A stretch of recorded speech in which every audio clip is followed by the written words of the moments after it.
Señor, queremos pedirte en esta mañana, tarde ya que va a comenzar, que tú nos puedas hablar por medio de tu palabra. Queremos no solo ser oidores de tu palabra, sino también hacedores de ella. Queremos que tú vayas por sobre nuestros impedimentos, nuestras debilidades, que tú puedas realmente la obra que comenzaste en nosotros, la puedas acabar, Señor. Nosotros nos entregamos a ti, hemos decidido servirte, seguirte. Toda nuestra vida te pertenece. Y aquí estamos, Señor. Queremos honrar tu nombre. En el nombre de Jesús queremos pedir tu gracia sobre nosotros. En el nombre de Jesús. Amén y amén. Hemos hablado y venimos diciendo una continuidad de los temas que Dios tiene planes, y hemos dicho que Dios tiene planes con tu vida, con mi vida. Y cuando digo que tiene planes, yo estoy hablando no solo de una suposición, no estoy hablando de un supuesto, estoy hablando de una realidad. Porque para nosotros lo que dice la palabra del Señor es una realidad. No es una especulación, no es una suposición, no es porque yo quiera solo congraciarme con ustedes, sino que para nosotros entendemos que la Biblia es la verdad de Dios. ¿Usted dice amén? La Biblia es la verdad de Dios, es lo que Dios nos dejó, en nuestro testamento, es nuestra herencia. Por eso la palabra de Dios la tenemos, la creemos con todo nuestro corazón. Y si la palabra de Dios dice que Dios tiene planes contigo, yo te lo tengo que decir. Dios tiene planes contigo. Y aunque muchas veces nosotros fallamos, somos débiles, somos pecadores, aún los planes de Dios no cambian por eso. Los planes y el propósito de Dios nunca cambian. Los que podemos cambiar somos nosotros. Los que podemos abortar los sueños de Dios somos nosotros. Los que podemos entorpecer los planes de Dios somos nosotros. Por eso simplemente tenemos que decirle a Dios: Señor, obra en mí, obra en mis debilidades. Como dice la palabra del Señor, que tu gracia sea suficiente, para que tu gracia se haga fuerte en mis debilidades. Amén. Le puedes decir al que está al lado tuyo, pero con toda convicción: Dios tiene planes contigo. Eso es lo que Dios tiene, planes. Y la palabra de Dios llama y nos dice que la iglesia, ¿qué es la iglesia? ¿Qué es la iglesia? ¿Cierto? Tú, yo, el nosotros estar juntos, eso es la iglesia. La iglesia no es este gimnasio, la iglesia no es un edificio en medio de una plaza, la iglesia no es eso. La iglesia somos todos nosotros. Y Dios dice en su palabra que la iglesia es una ciudad asentada en lo alto. Que la iglesia es una ciudad que alumbra, que está para ser el foco, para ser el faro, para decir: por aquí es el camino. No andes en oscuridad, anda en luz. Y sabes, a esto Dios te ha llamado, a ser un faro, a ser un luz, un faro en medio de las tormentas, una luz en la oscuridad. Y vamos a leer algo que ya hemos leído. Leímos la semana pasada, hemos leído Mateo capítulo 5. Mateo 5, en la Biblia, Y vamos a leer del versículo 13 al 16. Mateo 5 del 13 al 16. Dice así la Biblia: ustedes son la sal de la tierra. Pero vamos a leer, bueno, si sale distinta la versión, estoy sin lente, así que voy a leerla de acá. Ustedes son la sal de la tierra, pero ¿para qué sirve la sal si ha perdido su sabor? ¿Pueden lograr que vuelva a ser salada? La descartarán y la pisotearán como algo que no tiene ningún valor. Ustedes son la luz del mundo, como una ciudad en lo alto de una colina que no puede esconderse. Nadie enciende una lámpara y luego la pone debajo de una canasta. En cambio, la coloca en un lugar alto, donde ilumina a todos los que están en la casa. De la misma manera, dejen que sus buenas acciones brillen a la vista de todos, para que todos alaben a su Padre Celestial. Estas no son palabras mías, no son palabras de un filósofo, no son palabras de un pensador, son palabras de Jesús. Jesús te dice a todos los que hemos creído en Él que somos la sal de esta tierra, que somos la luz de este mundo, que somos una ciudad en lo alto de la colina, que estamos para alumbrar, que estamos para profetizar, que estamos para preparar el camino. ¿Cuál camino? El camino del Señor, porque Cristo volverá por su iglesia. Vuelvo a decirlo, Cristo volverá por su iglesia. Y esto no es un mito, no es una leyenda, no es una fábula, no es una fantasía. Cristo volverá por su iglesia. Y por eso nosotros que ya somos su iglesia, Dios quiere trabajar en nosotros, ¿cierto? Estuvimos hablando la semana pasada de lo que implica ser luz. Y dijimos que tenía dos implicancias. Una, en nuestro carácter, en nuestra vida, en mostrar con nuestras acciones, con nuestra vida, con nuestra conducta, no solo aquí, sino afuera, en el trabajo, donde estemos, mostrar que somos luz, que vivimos para Dios, que esa es nuestra vida, que aunque quizás todavía no alcanzamos quizás una madurez como quisiéramos, pero sí tenemos una decisión, que nosotros no volveremos atrás y que seguiremos a Cristo hasta que Él vuelva, o hasta que Él nos lleve, o hasta que estemos en esta tierra, o hasta que Él regrese. Esa es una decisión.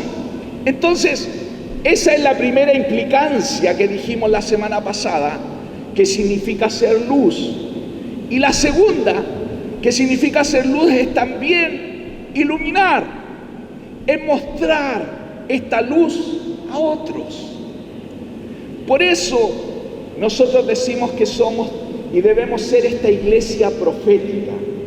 Por eso decimos que tenemos que ser esta iglesia que prepara el camino, que le muestra el camino a otros. Ahora, pregunta: ¿podemos obligar a alguien a que camine por ese camino? No. Podemos mostrarle el camino. Podemos decirle: mira, Jesús es el camino. Como dice Juan 14:6, ¿cierto? Jesús dijo: yo soy el camino, yo soy la verdad, yo soy la vida. Nadie va al Padre si no es por mí. Todo es por Jesús. El camino es Jesús. La entrada es Jesús. Jesús dijo: yo soy la puerta. Ve, yo soy la vida. Yo soy todo. Entonces, ¿qué hace una iglesia profética? Muestra con su vida, pero también muestra con las palabras. Dice, este es el camino. Y nosotros mostramos el camino y tenemos que ser esta sal y esta luz hasta que Cristo vuelva. Porque Cristo volverá por su esposa. La Biblia llama así, le llama las bodas del Cordero. Y en esas bodas del Cordero, Cristo, como un novio, vendrá a buscar a su novia, que es la iglesia. Obviamente eso es una figura de un matrimonio, pero a eso viene Jesús, a buscar su iglesia. Por eso, todos nosotros, los que amamos al Señor, debemos prepararnos y debemos buscar su rostro. Debemos ser una iglesia que prefiere y prioriza a Dios. Porque muchas veces nosotros podemos decir amamos a Dios, pero puede ser que en la práctica Dios no sea lo primero. Puede ser que en la práctica sea tu trabajo lo primero. Puede ser que en la práctica tu familia sea primero, tu vida sea primero, el dinero sea primero, el deporte sea primero. Pero nosotros no debemos olvidar que las promesas de Dios y los mandamientos de Dios están aquí en la Biblia para creer las promesas de Dios y para obedecer los mandamientos de Dios. Porque eso es lo que significa ser un discípulo. Un discípulo de Jesús es aquel que cree todo lo que Cristo dice y hace todo lo que Cristo manda. Entonces, como dice Mateo 6:33, dice, mas buscad primeramente el reino de Dios y su justicia. Buscad. Y Dios va a añadir todo lo demás. ¿Qué necesitas? Quizás tú hoy día has venido con una necesidad de Dios. Quizás tú en tu corazón tienes una petición, una oración, un deseo. Quizás tú buscas en Dios un milagro. Yo te quiero decir que Dios, para añadir eso, solamente pide algo de ti y de mí: que busquemos su rostro, su gobierno, su voluntad. Mas buscar primeramente el reino de Dios y su justicia, y Dios añadirá todo lo demás. Por eso, hermanos, hermanas, tú y yo debemos ser esa iglesia que se afirma, que se establece, que se fundamenta en la roca que es Jesús. Cuando nuestra vida está en la roca, está en Cristo, puede venir, dice la palabra en Mateo 7, pueden venir las tormentas, pueden venir los vientos, puede venir, podemos andar en ese valle de sombra y de muerte, pero nos vamos a mantener firmes, porque no hay nada mejor que cuando alguien construye sobre un fundamento firme. Y para construir sobre este fundamento, Dios nos llama a ser oidores de la palabra de Dios y hacedores. ¿Ves? Siempre Dios es así. Dios nos enseña ambas cosas. Y por eso la iglesia que está sobre la roca es una iglesia que tiene paz, que vive en paz, que está llena de paz. Jesucristo, yo hace unos años atrás busqué cuáles fueron las palabras que más dijo Jesús. Y una de las palabras que más repitió Jesús a las personas, ¿sabe cuál fue? Paz. Mi paz te dejo, mi paz te doy. ¿Y por qué? Porque el ser humano, como nosotros, tenemos dificultades, tenemos problemas. Quizás miramos las noticias y nos angustiamos. Quizás miramos nuestra proyección laboral y nos angustiamos. Quizás miramos para adelante y no vemos nada bueno. Pero Jesús dijo, yo quiero darte paz. Hay una versión en la Biblia que dice que Dios quiere darnos paz en la mente y en el corazón. A veces quizás en nuestros pensamientos no está esa paz que desearíamos. Y por eso Dios nos llama a ser esa iglesia que está firme en la roca, para que la paz inunde nuestra vida. Por eso cada uno de nosotros debemos aprender, hermanos y hermanas, a caminar con Jesús, a ser sus discípulos, a poder escucharle, a poder oír su voz y dejar que Él gobierne tu vida, mi matrimonio, mi familia. Que Él gobierne, que Él sea lo más importante. Una iglesia que se mueve y hace lo que Dios dice que tengamos que hacer. Muchas veces, y aquí está el problema de muchos cristianos, que hay muchos cristianos que dicen, yo creo en Jesús. Yo sé que Jesús existe. Sí, pastor, yo tengo fe. Pero en la práctica, muchas veces la angustia, el miedo, el temor, el enojo, la rabia, o no sé, cualquiera una de estas emociones que nos dan muchas veces porque perdemos el control o porque algunas circunstancias se nos van de las manos, nosotros demostramos ahí que realmente pareciera que Dios no está en el centro de nuestra vida, que Dios no está sentado en el centro de nuestro corazón. Y por eso, cuando Dios dice que tenemos que ser esa iglesia que es sal, que es luz, primero parte con nosotros. Estoy siendo sal y luz en mi vida, en la toma de mis decisiones, en mi hogar, cuando nadie me ve. Realmente Jesús es el Señor, es mi dueño, es mi amo. Y ahí es donde cada uno de nosotros tiene que, todos los días, tomar decisiones. Y esas decisiones involucran escoger ser un discípulo de Jesús. Y un discípulo de Jesús es alguien que es discípulo y hace discípulos a otros.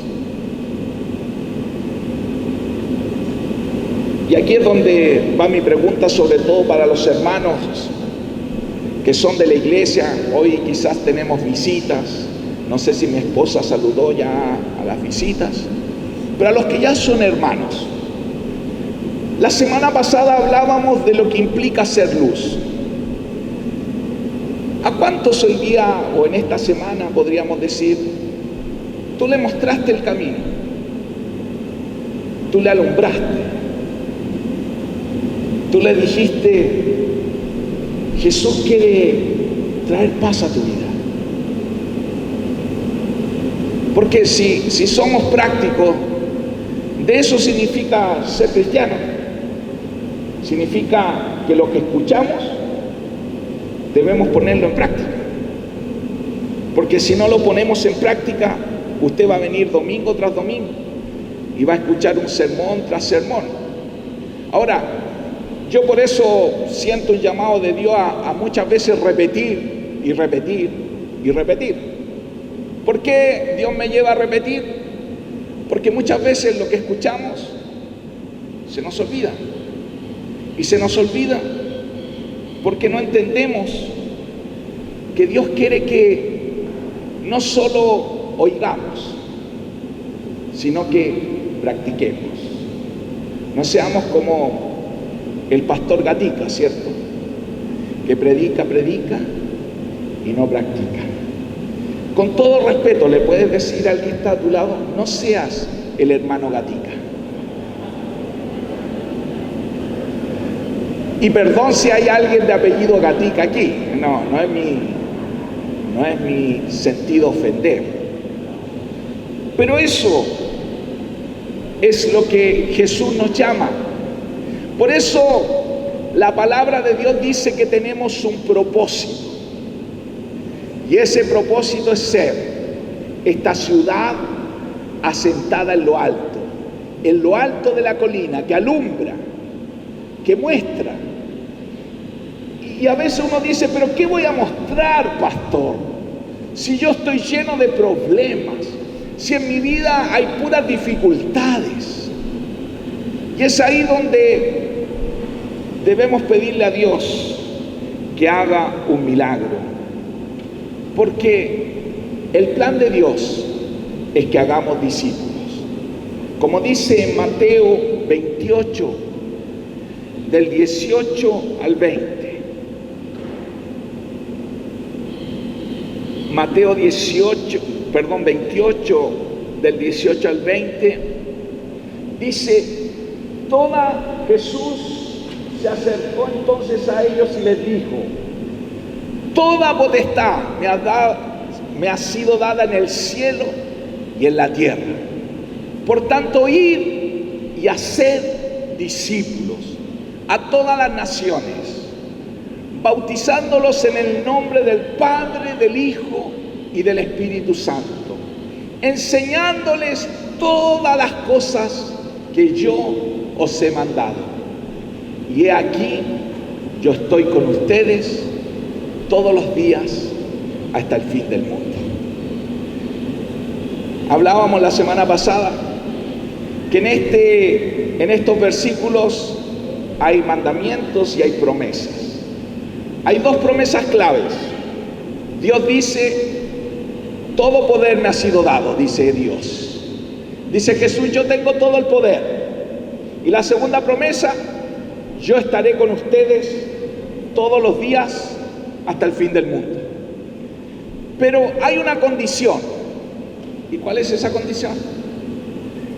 Que vayamos y hagamos discípulos.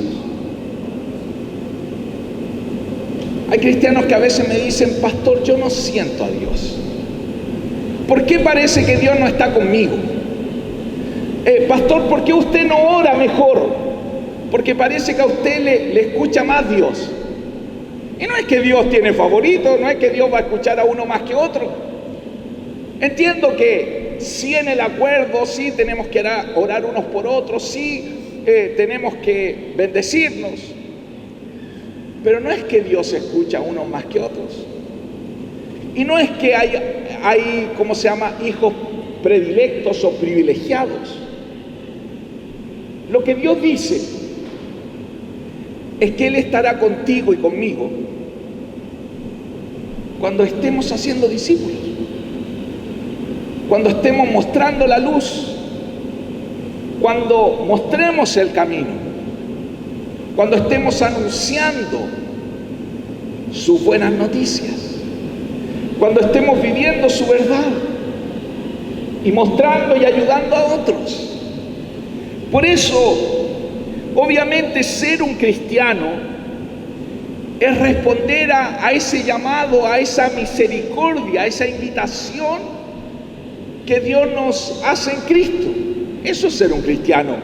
Si tú y yo estamos aquí es porque un día quizás respondimos a Dios y dijimos, sí, yo quiero tu amor, yo quiero tu perdón, yo quiero esta nueva vida, yo quiero tu misericordia, yo la quiero. Respondimos. Pero uno a una invitación puede responder o puede negarse. ¿Y eso, quién escoge eso? Cada uno. ¿Y por qué lo digo? Porque eso mismo nos va a ocurrir cuando nosotros anunciamos a otros y les mostremos el camino a otros. Habrá gente que responderá a esa invitación y otra gente quizás no responderá. ¿Y por qué lo digo esto? Porque aquí es donde muchos a veces se frustran. Muchos cristianos dicen, es que no, yo no hablo porque parece que nadie me toma en cuenta, ¿cierto? O me ignoran. Pero yo te quiero decir lo que dice la Escritura. Jesucristo dijo, cuando alguien rechace el mensaje, de verdad no te está rechazando a ti, me está rechazando a mí, dice Dios. Entonces nosotros, ¿qué debemos ser? Anunciadores de esta verdad. Tenemos que procurar que Dios trabaje en nosotros para también no ser una luz media intermitente, que por lo menos podamos alumbrar de poquitito a más. Como dice, hay un proverbio que me gusta mucho, que es Proverbio 4:16, que dice que la senda de los justos es como la luz de la aurora que va en aumento hasta que el día es perfecto. Así es el caminar de un cristiano.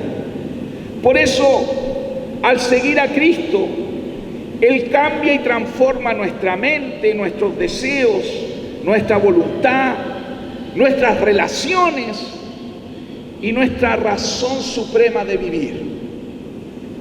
Cuando alguien dice yo me convertí, no es que ahora quizás dejó de ser, no sé, si antes iba a la iglesia católica, ahora dice yo voy ahora a la iglesia evangélica. Eso no es convertirse, eso es cambiarse de religión. Si alguien dice yo antes, no sé, no creía en nada y ahora vengo a una iglesia, eso es una religión. La conversión significa un cambio primero de mente, un cambio y una transformación de nuestros deseos, de nuestra voluntad, de nuestras relaciones, de cómo yo empiezo ahora a tratar a los demás, cómo empiezo a tratar a mi esposa, a mi esposo, a los hijos, a los compañeros de trabajo, a mis clientes, a mis proveedores, no sé, etcétera. Es un cambio también en nuestra razón suprema de vivir. Eso es la conversión. Porque alguien que dice ser cristiano, pero que vive para sí, que tiene sus propias metas, sus propios deseos, cuando uno se encuentra con Cristo, uno dice, bueno, Señor, ¿para qué tú quieres que yo viva? ¿Qué es lo que tú quieres que yo haga para ti? ¿Qué es lo que lleva gloria a ti? Entonces, Dios muchas veces va a cambiar esos planes que teníamos. Y eso significa ser cristiano. Eso significa convertirse. No significa solo venir a una reunión como esta. No significa solo decir gloria a Dios y amén y etcétera. No significa solo decir yo soy cristiano. El cristianismo es una transformación completa. Por eso, cuando nosotros hacemos discípulos y predicamos a otros, este es el mensaje que predicamos. Cree en el Señor Jesús. Él te va a perdonar, Él va a cambiar y va a transformar tu historia, pero tú te tienes que rendir a Él. Tú tienes que dejar de hacer tu propia voluntad, porque si no, simplemente no eres cristiano. Eso no significa ser cristiano. Puede significar ser un evangélico, puede significar tener una religión, pero ser un cristiano, un discípulo de Jesús, es rendir toda nuestra voluntad a Dios, nuestra vida. Es que el reino de Dios venga a nosotros y que ese reino lo extendamos a otros, que compartamos de su gracia y que su gloria también se extienda entre todos los pueblos. Por eso, a veces la pregunta a Dios no es, Señor, ¿cuál es tu voluntad para mi vida? Quizás algunos de nosotros debemos preguntarle a Dios, ¿cómo puedo alinear mi vida a tu propósito? y a tu voluntad. Dios dice en 2 de Pedro 3:9, el Señor no retarda su promesa, según algunos la tienen por tardanza, sino que es paciente para con nosotros, no queriendo que ninguno perezca, sino que todos procedan al arrepentimiento. Entonces, hermanos, voy a usar un término futbolístico. Vamos a poner la pelotita en el piso. Y vamos en la práctica, a preguntarnos qué significa entonces ser la sal de la tierra, la luz del mundo, una ciudad en lo alto de la colina. ¿Qué significa? Entonces, ¿qué podemos hacer durante esta semana? Primero, preguntarle al Señor y a nosotros mismos, ¿a quiénes yo les voy a anunciar esta verdad? Tengo que anunciarle a alguien. Porque si tú vuelves el próximo domingo y me escuchas de nuevo hablar lo mismo y no hiciste nada al respecto, es como, ¿cierto? Es como hablar y hablar y hablar. Y eso nos vuelve religiosos, fariseos. Entonces, yo tengo que ser muy práctico en esto. Señor, ¿a quiénes tú quieres que le anuncie? ¿A un compañero de trabajo? ¿A mi papá? ¿A un vendedor? ¿Al que me limpia el vidrio? ¿Al que cuida mi auto? ¿Al que no sé, voy en el colectivo? ¿Al que, etcétera? Entonces, en esta semana, Señor, no sé, a 3, a 5, a 10 personas. ¿A cuántos tú quieres que yo le anuncie? Y hacerlo. Porque si tú no anuncias, y no es que yo vengo aquí a pararme a condenarte ni a decirte, pero estamos como, ¿cierto? Es como el pueblo de Israel cuando venían los filisteos y gritaban, somos el pueblo de Dios, somos vencedores, somos triunfadores. Y salía Goliat, ¿y qué hacía el pueblo de Israel? Se escondía. Dios no nos llamó a ser gallinitas. Puede decirle al que está al lado suyo, con todo respeto, Dios no te mandó a ser un gallina. Yo tenía un amigo que le decían el gallina, pero aquí yo no conozco a nadie que le digan el gallina. Entonces, Dios va a poner en tu corazón, si tú le preguntas, porque esto es lo que Dios quiere. Mira, es simple, tú le haces una oración súper espiritual. Señor, ¿a quién tú quieres que yo le hable? O es más, le puedes decir, Señor, yo voy a salir ahora a caminar, no sé, crúzame a alguien, que alguien me diga buenos días, no sé, le puedes decir cualquier cosa y Dios te va a poner personas. Esto no hay que ser muy espiritual y poner los ojos blancos, voy a esperar. Porque algunos llevan esperando 30 años. Algunos llevan esperando años y no le hablan a nadie. Y yo te aseguro algo, que yo sé que mi esposa, una de las cosas que ha estado enseñando los días miércoles, es que cuando tú abres tu boca, va a ocurrir algo. Vas a ver a Dios obrando.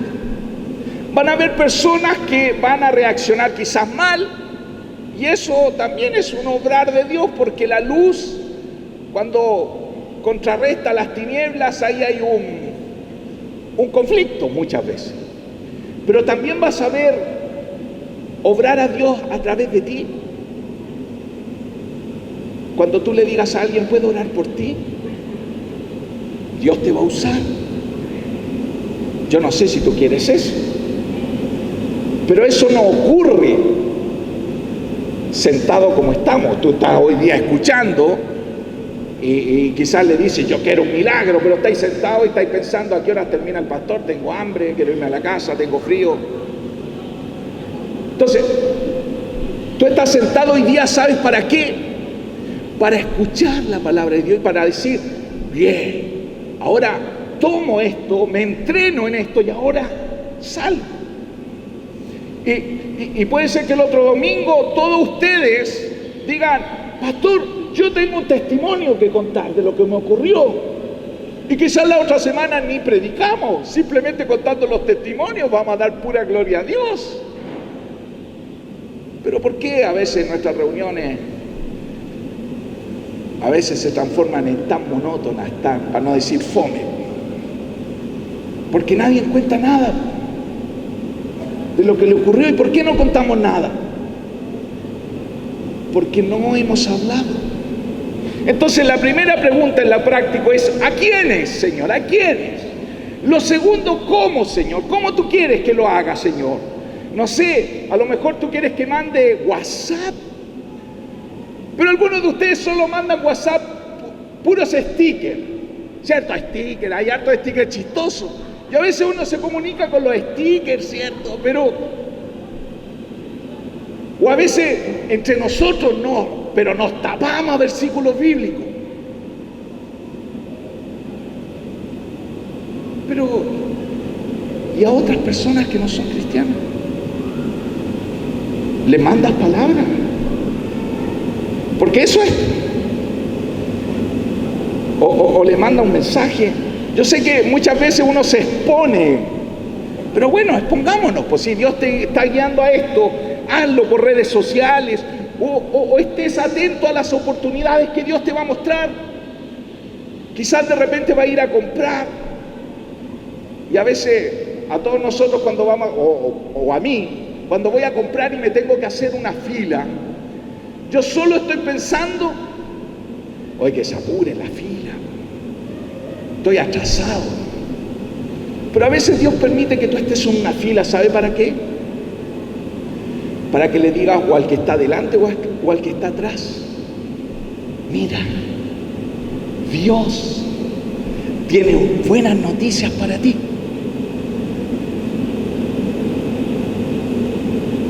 ¿Te atreves? ¿Cuándo hacerlo?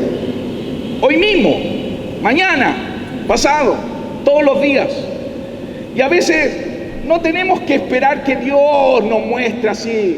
Porque a veces uno dice, cuando Dios me muestre o cuando baje un ángel y me diga, Alexis, ahora predica.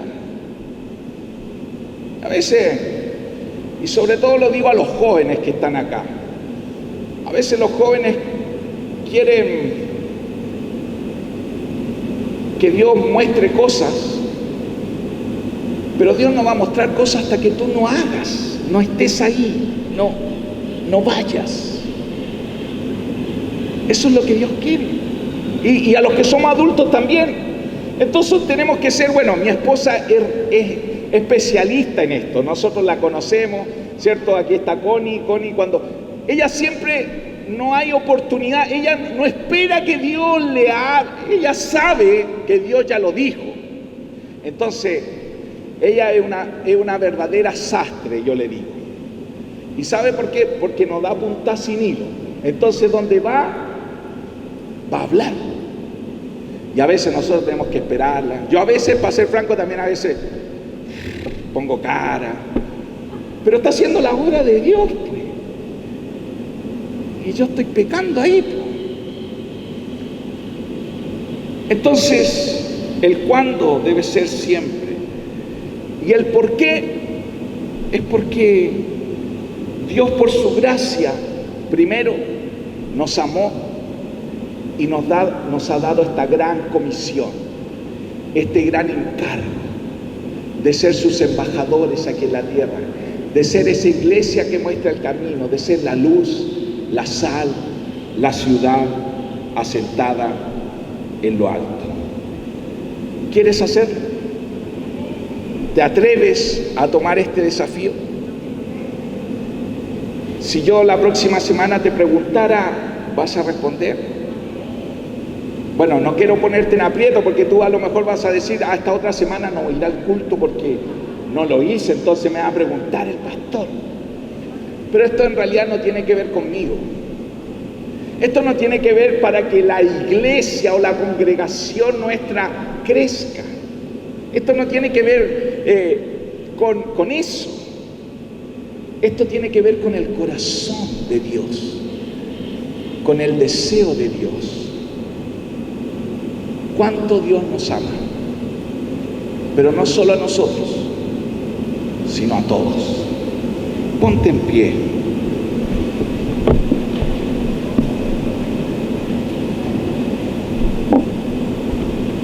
Entonces nosotros hoy día frente a Dios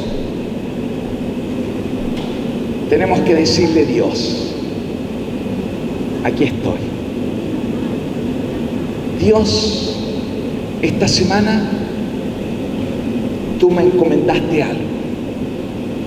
Y cuando uno le agarra el gustito a esto y empieza a ver cómo Dios obra,